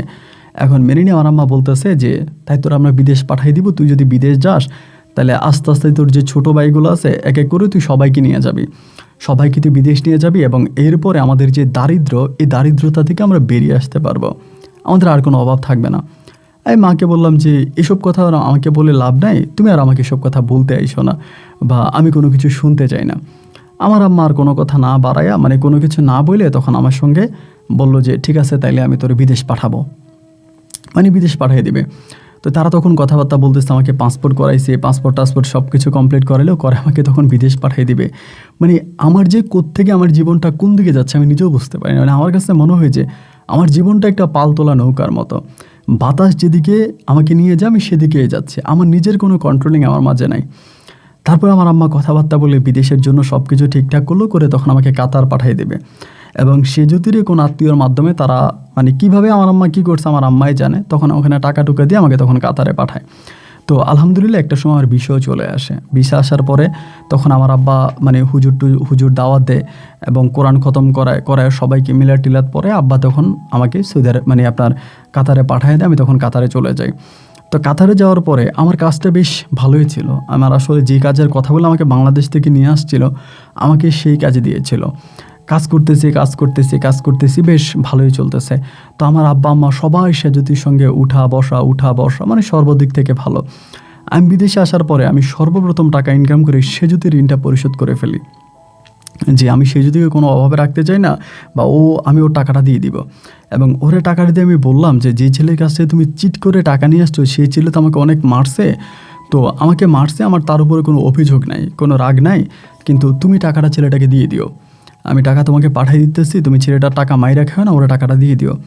সে যদি তখন আমাকে বলতেছে তুমি এইসব ছেলেদেরকে চিনো না, ওরা অনেক খারাপ হয়, আচ্ছা ঠিক আছে যদি প্রয়োজন হয় টাকা দিয়ে দিব, এই নিয়ে তোমাকে চিন্তা করতে হবে না, তুমি কাজ করতে আসছি, ওর জন্য টাকা পাঠাইতে আসছি। এইভাবে প্রায় অনেকগুলো দিন কেটে গেছে। অনেকগুলো দিন কেটে যাওয়ার পরে হঠাৎ করে একটা সময় আমারে বলতেছে কি যে তুমি তাড়াতাড়ি বাড়িতে আসো। আমি যে কেন, কী হয়েছে? বলো তুমি তাড়াতাড়ি বাড়িতে আসো। মানে এইটা আমার কাতার যাওয়ার প্রায় 4 বছর পর কথা আমি বলতেছি। এর ভিতরে কিন্তু আমি অনেকবার বাড়িতে আসতে চাচ্ছিলাম, ও আমাকে বাড়িতে আসতে দেয় না। ও আমাকে বলে তুমি অমুক দিন আসো, তমুক দিন আসো, মানে আমাকে ঘুরেই আসে। এবার 4 মাস পর, মানে 4 বছর পরে ও নিজেই তখন বলতেছে যে তুমি বাড়িতে আসো এবং তাড়াতাড়ি আসো। আমি তখন বললাম যে সে যদি হঠাৎ এমন কি হলো যে তুমি আমাকে বাড়িতে নেওয়ার জন্য একেবারে উঠে পড়ে লাগছো, তো আমি তো তোমাকে সবসময় বলতাম আমি বাড়ি যাবো, আমি বাড়ি যাবো, তুমি নিজেই তো আমাকে মানা করতা, আমাকে তুমি নিজেই বলতে যে না এখন আসার প্রয়োজন নাই, পরে আইসো, এখন আসতে হবে না, আর এখন তুমি নিজে আমাকে ইনভাইট করে বাড়িতে আনতেছো, তা কী হয়েছে আমাকে বলো তো। ও বলে আমি এখন তোমাকে কিছুই বলতে পারবো না, জাস্ট আমি তোমাকে এতটুকুই বলতেছি তুমি বাড়িতে আসো, তুমি যত তাড়াতাড়ি পারো বাড়িতে আসো। আমি বললাম যে ঠিক আছে সমস্যা না, আমি বাড়িতে আসবো। তো ছুটি কাটাইতে তো একটু সময় লাগে, বিদেশের মাটিতে তো বুঝেন ছুটি কাটাতে একটু সময় লাগে, না ও সহ্য হইতেছে না, না তুমি তাড়াতাড়ি বাড়িতে আসো। তাই ছুটি কাটায় পরে আমি বাড়িতে আসছি। বাড়িতে আসার পরে আমি যখন ঘরে ঢুকছি, ঘরে ঢুকার পর আমি খুব রাগ নিয়ে কিন্তু সৌদি আরব মানে আপনার কাতার থেকে আসছি, অনেক রাগ নিয়ে যে ও হঠাৎ করে আমাকে এখন কেন আনলো।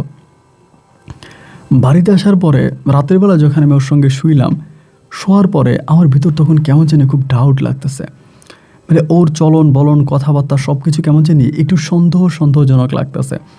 এমন করতে করতে রাতটা কোনো মতো আমি কাটাই দিলাম, আমাদের মাঝে কোনো স্বামী স্ত্রীর সম্পর্ক হলো না, কোনো কিছু হলো না। পরের দিনে আমি ওর চলাফেরা দেখে আমার কাছে কেমন জানি একটু সন্দেহ লাগে। লাগার পরে আমি তখন আমার মাকে জিজ্ঞেস করলাম, আমার মা বাবাও তখন আর আমার সঙ্গে ভালো একটা সম্পর্ক নাই, মানে ঠিকমতো কথা বলে না, আমার কাছ থেকে তারাও একটু দূরে থাকতেছে, বা কারণ কি বা সেটা আমি বুঝতে পারি না।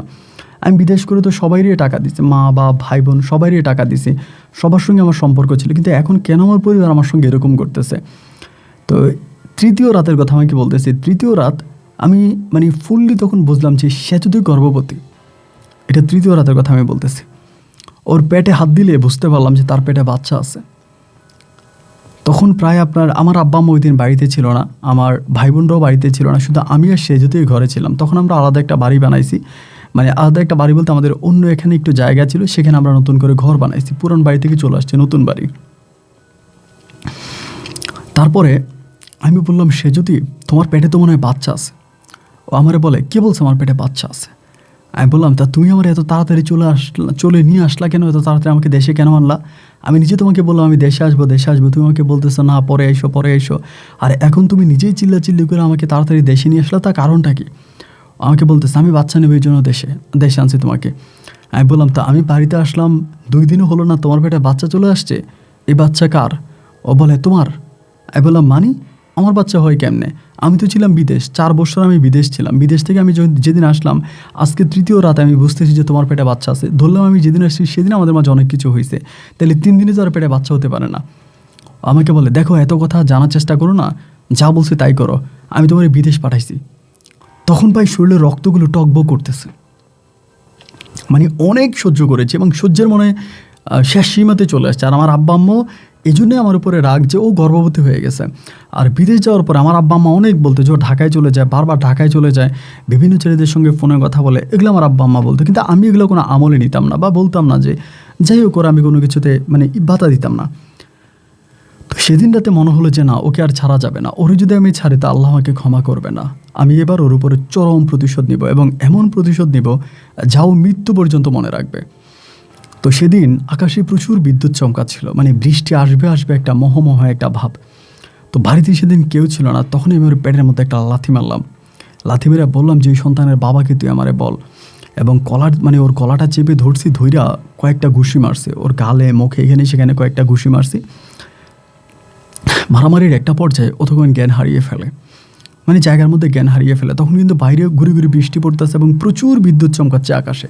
আমি তখন সিদ্ধান্ত নিলাম যে আজই তাকে শেষ করে ফেলবো, ওর জীবনের গল্প আমি এখানেই শেষ করে ফেলবো, আমি ওকে আর বাঁচায় রাখবো না। ওই আমার সঙ্গে তো চিটিংগিরি কম করে নেই, বেইমানি কম করে নেয়, আজকে ও পেটে বাচ্চা নিছে, ওই বাচ্চার বাবাকে আমি সেটাও জানি না, আর ওই বাচ্চার বাবা আমাকে বানানোর জন্য আমাকে ফোন দিয়ে বিদেশ থেকে তাড়াতাড়ি দেশে আনছে, না ওর মতো বেইমানটা ছাড়া যায় না। তখন আমি সিদ্ধান্ত নিয়েছি কি ওরে আর ওর পেটের অনাগত সন্তানকে আমি জীবিত কবর দিয়ে ফেলবো। তো আমাদের বাড়ির পিছনে একটা মানে জায়গা আছে, তো নতুন বাড়ির আশেপাশে তেমন বাড়িঘর নাই, মোটামুটি খালি বলা চলে। আমি তখন কোদালটা নিচ্ছি, ও তখন ঘরের মধ্যে অজ্ঞান অবস্থায় পড়ে আছে।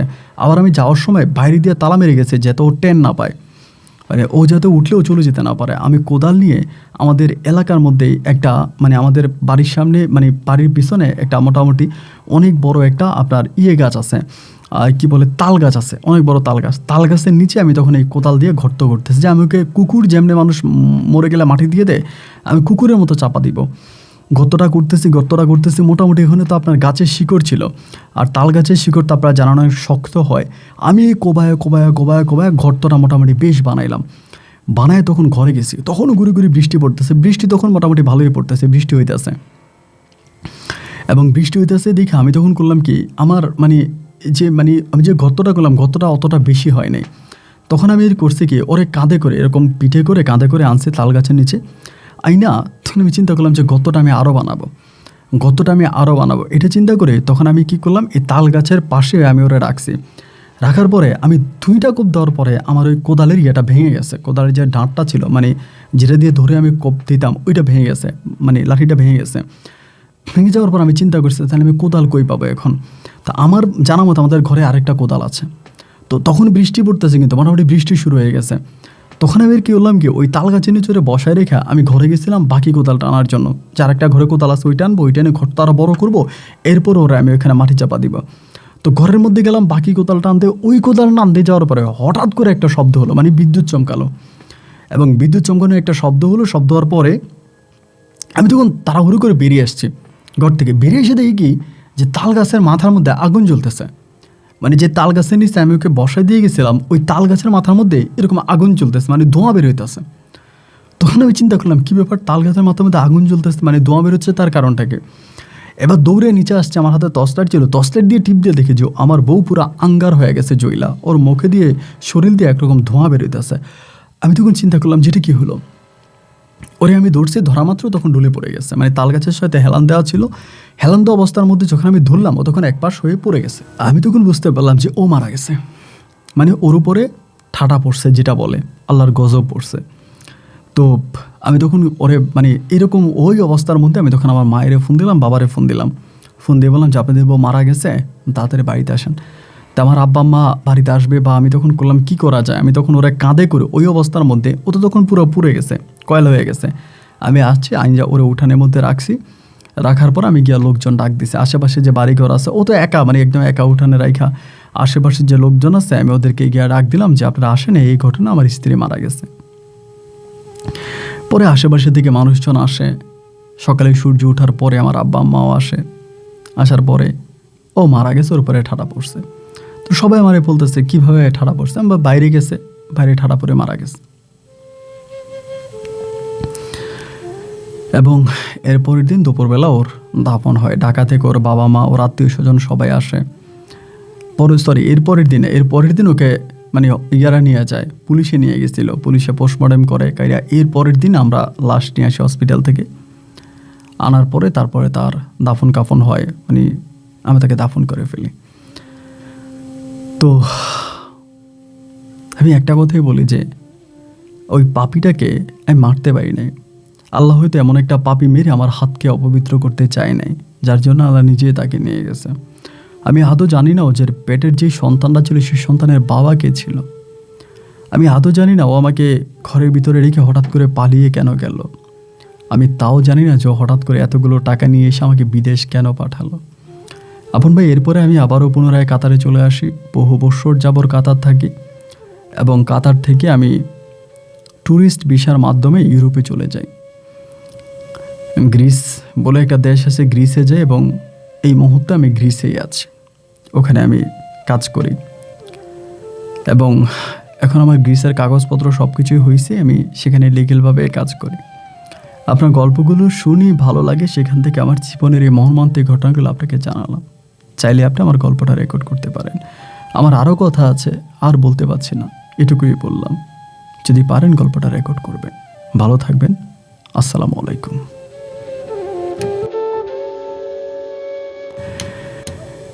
প্রিয় বন্ধুরা, সবাইকে অনেক বেশি ধন্যবাদ এ পর্যন্ত আমার সঙ্গে থেকে গ্রিস এবং কাতার প্রবাসী মোহাম্মদ আরিফ হোসেনের জীবনের এই মর্মান্তিক বাস্তব গল্পটা শোনার জন্য। দেখেন, আমার কাছে ভীষণ ভালো লেগেছে লাস্টের দিকটাতে, যে এমন একটা খারাপ মানুষের মৃত্যু আরিফের হাতে হয়নি। আমি শুনেছিলাম যে আপনি যদি কোনো একটা খারাপ মানুষকে মেরে ফেলেন, তাকে হত্যা করেন, তাহলে সে তার জীবনে যত পাপ করবে সেই সমস্ত পাপগুলো আপনার উপরে চলে আসবে। তো আরিফ ভাই হয়তো আল্লাহর এমনই এক পছন্দের বান্দা ছিলেন যে আল্লাহ আরিফ ভাইয়ের উপরে তার মৃত স্ত্রী সেজতের পাপটাকে আনতে চায়নি, যার জন্য আল্লাহ নিজেই তার গজবের মাধ্যমে তাকে দুনিয়া থেকে নিয়ে গেছে। এই গল্প কেমন লেগেছে তা আপনি অবশ্যই কমেন্ট বক্সে লিখবেন এবং এই গল্প শুনে সতর্ক হবেন। যারা আজও ভুল পথে পা রাখতেছে তাদের সঙ্গে এই গল্পটা শেয়ার করবেন। প্রিয় বন্ধুরা, আপনাদের সঙ্গে আমার দেখা হবে নতুন দিন নতুন কোনো গল্পে। আজ এখানে বিদায়। আল্লাহ হাফেজ অ্যান্ড আসসালামু আলাইকুম।